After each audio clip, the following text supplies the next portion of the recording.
muito boa noite. Está começando aqui pela UX TV mais um programa Rede de Olhares. Nós que somos um canal de identidade também somos parceiros do canal Futura. Hoje no programa Rede de Olhares nós decidimos falar sobre as manifestações afro-brasileiras. Até que ponto elas realmente são ou não são religiões?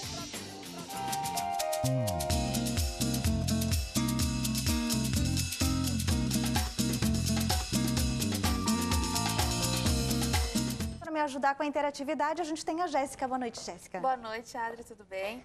Convidar então todo o pessoal que está em casa para participar conosco do programa por meio do telefone 3218-2194 ou nas nossas redes sociais, no Twitter, @UXTV e no facebook.com/UXTV. Quem quiser também pode nos assistir ao vivo, Adri, pelo uxtv.com.br. Muito bem. Bom, eu vou começar com o professor Rafael, professor que é o nosso professor aqui da UX, é antropólogo.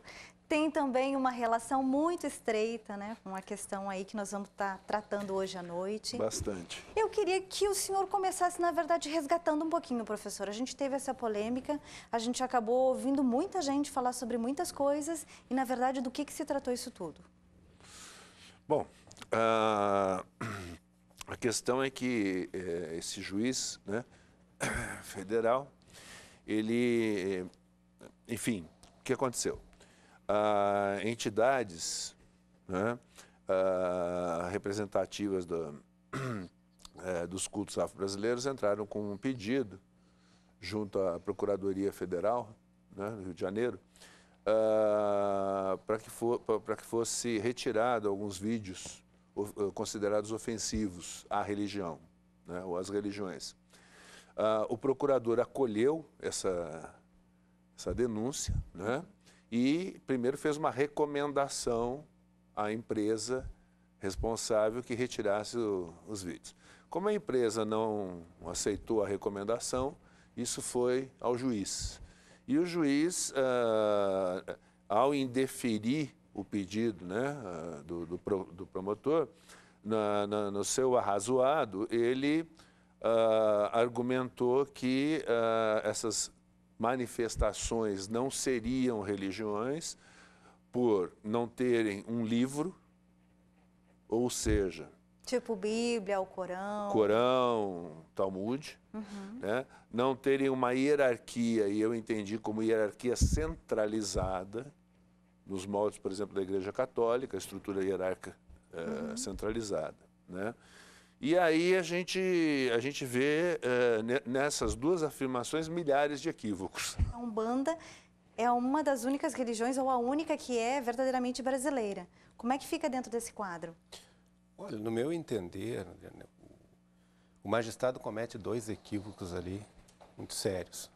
Primeiro, porque a argumentação dele não se sustenta. Um texto base, se partir da Umbanda, a Umbanda bebe dos ensinamentos, sobretudo do Novo Testamento, no Evangelho da majestosa figura de Jesus. Segundo, há uma hierarquia, seja na Umbanda, seja no Candomblé, no Batuque, há hierarquia. E terceiro, a crença em um Deus único, isso é prática comum em todas as roupagens afro-brasileiras. Tanto que na Nigéria existe um dizer que só existe um rei, esse rei é Olorum, que é Olo, Senhor do Céu, né? O Olorum. O Olorum é o espaço sagrado. E o segundo é que há um conflito de poderes. Nós estávamos em São Paulo no lançamento do selo, na Assembleia Legislativa Juscelino Kubitschek, lançando o selo pelo Ministério de Comunicações, reconhecendo a Umbanda como uma religião genuinamente brasileira. O Ministério, o MEC, Ministério da Cultura, reconhece a Faculdade Teológica de Umbanda em São Paulo e o magistrado vem desautorizar essas instâncias do poder. Existe, inclusive, em Salvador, um açougue, Alufã, que seria o Xalá Velho, que tem essa observação. Só existe um rei que é Deus. Todas as forças, todas as entidades, todos os guias, caboclos, exus, né, de matriz africana e de não matriz africana, por exemplo, a Umbanda nasceu no Rio de Janeiro, uma mesa Kardec, europeizada. Então, foi transformado para o culto aonde o caboclo das Sete Encruzilhadas ofereceu uma religião para todas as pessoas. Na palavra de Jesus diz que, olha, entre os seres humanos não existe nem judeu, nem grego, nem escravo, nem livre. todos os seres humanos são iguais. E todos têm a liberdade de construir a sua espiritualidade do jeito que quiser, do jeito que quer se manifestar. E por isso as diversas manifestações religiosas são religiões verdadeiras. O pai Roberto estava falando ali da alegria, quer dizer, da festividade, né, Márcio? Isso. Bom, tu tocas o atabaque, né? Isso. Tá. Qual é a função dele dentro da Umbanda? Bom, a função dele, tanto dentro da Umbanda, quanto dentro do Candomblé, quanto dentro, enfim, matriz africana, Umbanda, é chamar, né, os orixás, chamar, no caso, caboclos, pretos velhos, exus, né? Uhum. Então, ele tem esse determinado ponto. Mamãe Nina, nana, girou no meu congue. Mamãe Nina, nana, afirmou meu motoê. Mamãe Nina, nana, girou no meu congue. Mamãe Nina, nana, afirmou meu motoê. Mamãe Nina de Cacuruca, iaê. Mamãe Nina segura camutona namburuque. Mamãe Nina de Cacuruca, iaê. Mamãe Nina segura camutona namburuque. A diferença aqui entre nós três aqui, o pai Ademir, o pai Beto e eu, no caso, eu e o pai Beto, nós temos quase a mesma linhagem, né? O candomblé e a nação aqui. Aqui em Banda já trabalha com os Exus, né? Diretamente com os Exus. Mas eu e o pai Beto, nós trabalhamos, chamamos e reverenciamos os orixás. Né? Dentro da linha do candomblé são 16, hoje mais ou menos cultuado, né? Mais ou menos. E aqui no sul, na minha nação, que é Ijexá, são 12 orixás. Exu é uma transformação na realidade, é um renascer e vir à Terra trabalhar em prol da sociedade. É uma entidade que é discriminada pela falta de conhecimento. Por exemplo, estão vendo esse tridente, acho que é uma coisa do diabo. O diabo é uma mitologia, também é uma coisa do ser humano, né, inexistente. Isso na Índia é um símbolo sagrado, que é chamado de Trindade, Pai, Filho e Espírito. Né? São a Santíssima Trindade trabalhando na unidade do Espírito Santo, ou na unidade de Deus. Obrigada, pai Ademir. Eu queria chamar, a gente vai por intervalo, eu queria só confirmar com a minha diretora, que é a Viviane Salvador, se a gente pode sair com a reportagem que nós fizemos durante a semana lá da Umbanda, porque daí a gente sai com a reportagem e na sequência a gente volta aí com mais programa Rede de Olhares. Pode ser? Então, vamos lá, a gente vai para o intervalo, mas vai assistindo a reportagem que foi realizada a respeito aí da Umbanda.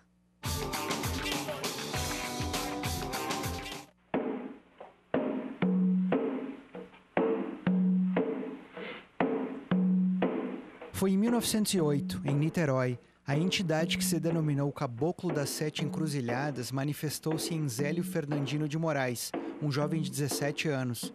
Foi o início da religião Umbanda, a única religião nascida no Brasil. Umbanda é considerada oficialmente uma religião. E o mais importante, uma religião genuinamente brasileira.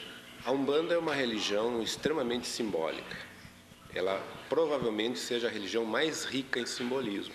Nós temos a Iemanjá na praia, que representa uma divindade vinda da África Negra, mas que os umbandistas reconhecem nela uma grande mãe, uma grande Iabá. E o orixá Oxalá, na figura de Jesus, como a mais elevada manifestação espiritual que já pisou na Terra, por isso sincretizado como Oxalá, que é o Senhor da pureza. A Umbanda é uma religião de inclusão. Por isso eu considero a Umbanda uma religião extremamente cristã. Por quê? Ela introjeta na sua roupagem as três etnias importantes que formaram a nação brasileira: o índio, o negro e o branco. A Umbanda se utiliza do recurso acústico e usa como instrumento principal 2 atabaques. A Umbanda é a magia do ritmo. Ela é uma religião alegre. Ela se utiliza do som exatamente para oferecer condições no processo de transe.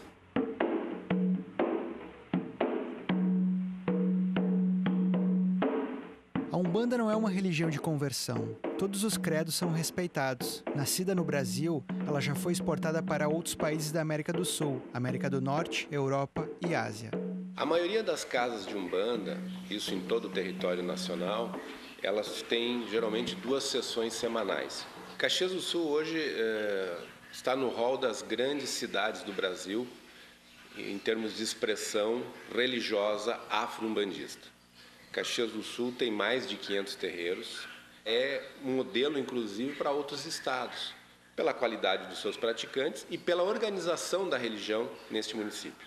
No caso aqui da Casa Branca de Ogum Beira-Mar e Caboclo Estrela do Mar, nós realizamos as sessões quinzenais. Então nós temos uma frequência de 200 a 250 pessoas por semana. Nós lançamos em 2009 o primeiro selo da Umbanda, que foi homenageando a bandeira nacional da Umbanda. Para nossa surpresa, agora em 14 de maio de 2014, o Ministério de Comunicações lançou o selo oficial da Umbanda, são 600 mil selos já nos Correios, com o símbolo da esfinge do Zélio Fernandinho de Moraes, que é o fundador da Umbanda, os atabaques e a bandeira da Umbanda. Isso foi extremamente gratificante e vem legitimar, corroborar, confirmar, oficializar que a Umbanda é uma religião.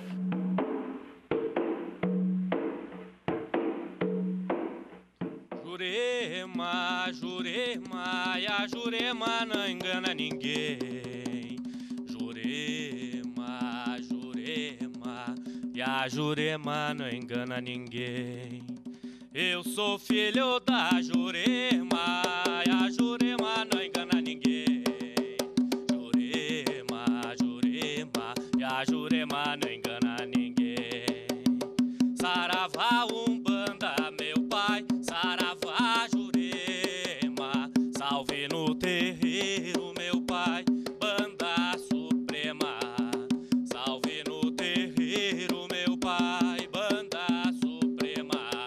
Jurema, Jurema, e a Jurema não engana ninguém. Jurema, Jurema, e a Jurema não engana ninguém. Eu sou filho da Jurema, e a Jurema não engana ninguém. Jurema, Jurema, e a Jurema não engana ninguém. A gente estava falando, passamos o primeiro bloco falando a respeito dessa questão toda, né, da religião, da polêmica que aconteceu, se é ou se não é religião. Eu queria que tu resgatasse um pouco sobre essa presença do negro, essa presença forte que existe, né, do negro na cultura, mas também na fé. Boa noite. Boa noite a todos, boa noite aos ouvintes, né? Estão nos acompanhando aqui nessa brilhante companhia aqui, bem diversificada, né? Dizer que sim, eu diria para que se o Brasil quisesse partir da integração dos povos, poderia sim usar como parâmetro a Umbanda, como o propagador da diversidade, né? Então, me parece que o negro ele consegue, segundo eu conversava muito com o senhor na época, que foi uma grande pessoa aí no nosso meio, que nos coloca nessa briga, nessa linha de frente, juntamente com os terreiros, em que o negro ele é muito mais brilhante na sua fé, né? Diz que onde o negro entra, seja num templo católico, seja num terreiro, seja numa igreja evangélica, né? O brilho do negro é muito mais vibrante na sua fé. E talvez essa contribuição o negro traz para o Brasil, juntamente, e traz alegria para o Brasil, né? Quem está em casa quer participar, faz como, Jéssica? Entre em contato com nós pelo telefone 3218-2194, pelo Twitter no @UXTV, pelo facebook.com/UXTV, ou também pode nos assistir ao vivo no uxtv.com.br. Ok. Professor Rafael, antropólogo, mas tem uma relação super próxima aí dessa questão, né, da religião, do candomblé. Queria que o senhor falasse sobre isso. Tá? Não, de fato, eu estou aqui como antropólogo, professor da universidade, né? Mas sou adepto do candomblé, né? Inclusive essa noite estou com o prazer de ter o meu Babalorixá aqui, Pai Beto, Deus te Maria. Né? E o que eu noto, né, conversando com alunos, conversando com as pessoas, é uma questão muito interessante, porque ao mesmo tempo que nós temos essa grande quantidade, né, e variedade de cultos, né,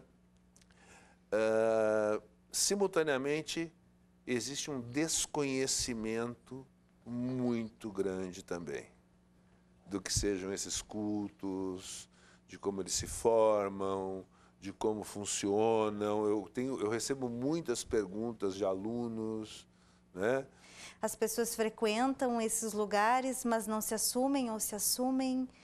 Por que isso acontece? Olha, não podemos esquecer o processo colonial da história do Brasil, o Império e a República. Mas só agora, há poucos anos, é oficializada a cultura afro, inclusive a história da África. Até há pouco nós não tínhamos conhecimento disso. Nunca nos ensinaram nas escolas, ao menos no meu tempo.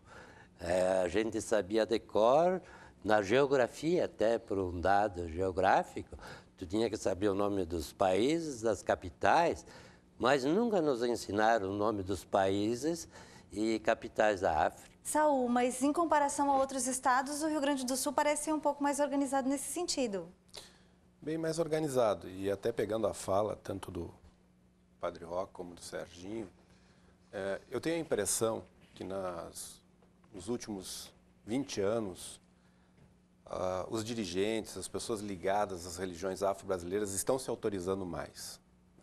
Essa baixa estima que existia, essa preocupação, muito por conta de toda uma retaliação antiga, que até para te fazer um culto tu tinha que pegar autorização na polícia, e toda uma espécie de terrorismo, né, para poder se praticar a religião, com a divulgação do conhecimento e com a percepção da riqueza da cosmovisão africana, sobretudo, muitas pessoas começaram a ter um entendimento melhor da teologia, das religiões afro-brasileiras e perceber um aspecto que eu diria que tem muita semelhança com o próprio Evangelho. Por exemplo, quando se fala no Novo Testamento da figura de Jesus, ele com um discurso ético e independente da sua santidade, no mínimo um gênio da moral, ele traz como primeiro elemento o valor da pessoa humana. Ô, Márcio, queria que você tocasse mais um ponto aí pra gente. Pode ser. Pode ser? Então toca mais um.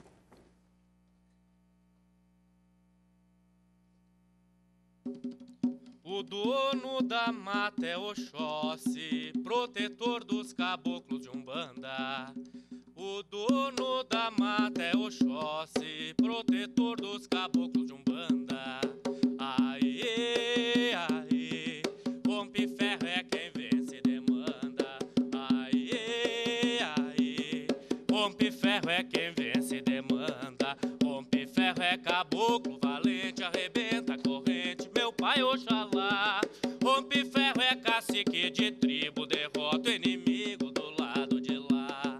Rompe ferro é caboclo valente, arrebenta a corrente, meu pai Oxalá. Rompe ferro é cacique de tribo, derrota o inimigo do lado de lá. O dono da mata é Oxóssi, protetor dos caboclos de Umbanda. O dono da mata é Oxóssi, protetor dos caboclos de Umbanda. Aê, aê, rompe ferro é quem vence e demanda. Aê, aê, rompe ferro é quem vence e demanda. Rompe ferro é caboclo valente, penta corrente, meu pai Oxalá. Rompe ferro é cacique de tribo, derrota inimigo do lado de lá. Rompe ferro é caboclo valente, arrebenta a corrente, meu pai Oxalá. Rompe ferro é cacique de tribo, derrota inimigo do lado de lá.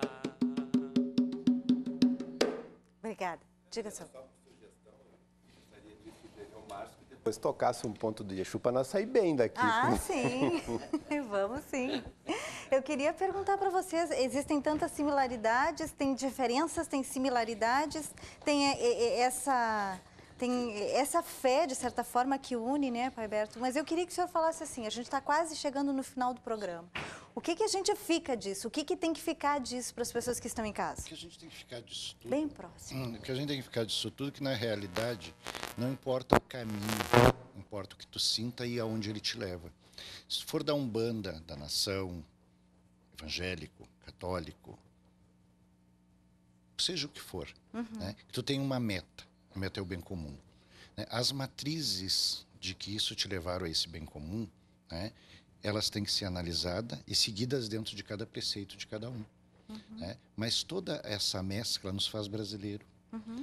Porque em outros países, ser católico é crime.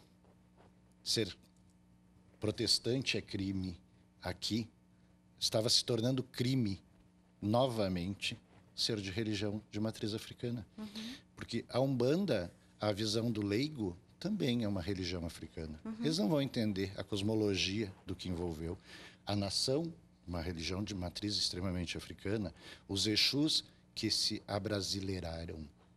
Porque, na verdade, o Exu é uma entidade, uma força, um orixá de matriz africana, que ao vir para o Brasil se tornou mais popular. Exu, companheiro dos homens, mensageiro dos deuses. Sem Exu não se vai a lugar nenhum, porque Exu leva a mensagem sua ao orixá e o orixá devolve-a por Exu. Né? Nós não temos pureza tanto assim. Mas acho, no meu ponto de vista, que a unificação, mas o respeito para aquele que não está dentro, comungando dentro da tua mesma fundamentação, é mais importante. Sem dúvida. Né? Mas a unificação é o mais importante de tudo. Não só nas matrizes africanas, mas como de todas as religiões. Sem dúvida. Nesse sentido, eu quero agradecer, né, a sua participação do Carlos de Iemanjá, Pai Ademir, as meninas que não falaram, mas que fizeram um monte de fotografia, o Sérgio, que conseguiu chegar aqui com a gente, né, ao Padre Roque, professor Rafael, também ao Saul, que esteve com a gente. Antes de eu ir aí contigo para a gente tocar mais um ponto, eu queria dar 2 dicas só de literatura. Para quem que eu posso fazer? Para cá. Olha só, esse aqui é o livro do Saul, que é Umbanda. Eu acho que ele traz muitas informações, então vale muito a pena a gente conhecer. Onde é que o pessoal pode adquirir, Saul? Qualquer flora ervanária em Caxias do Sul tem. Então, bacana. Fica essa dica aqui do livro do Saul. E agora, eu vou dar uma de literatura, né, professor Rafael? Claro. João Ubaldo Ribeiro, com Viva o Povo Brasileiro, onde ele faz um resgate aí muito interessante da formação desse grande país que somos nós, o Brasil. Ele traz os índios, ele traz os negros, ele traz os portugueses, os holandeses, os espanhóis, e a partir dessa junção toda ele acaba colocando aqui uma guerra que é uma guerra de orixás, né? Lá pelas tantas do livro a gente tem uma guerra de orixás. Muito interessante, fica uma dica de literatura então. Gente, obrigada pela vinda de vocês, pelos esclarecimentos. O programa não encerra aqui, a gente sem dúvida nenhuma vai sentar num outro momento de novo para estar discutindo. Quero agradecer o pessoal de casa que esteve conosco aí acompanhando hoje o nosso programa Rede de Olhares. Jéssica, que esteve comigo aqui no programa. E a gente vai encerrar então contigo, Márcio. Obrigada pela tua vinda. Isso até concordo com o Pai Saul para cantar um ponto de Exu, para todos saírem bem, mas eu vou cantar o do meu, que é para mim também. Ah, muito bem, então tá. Obrigada, viu? A gente fica por aqui, volta a se encontrar numa próxima até. É contigo. Tava dormindo na beira do mar. Tava dormindo na beira do mar. Quando as almas me chamou pra trabalhar. Quando as almas me chamou pra trabalhar. Acorda, tranca a rua, vá vigiar. E acorda, tranca a rua, vá vigiar. O inimigo está invadindo.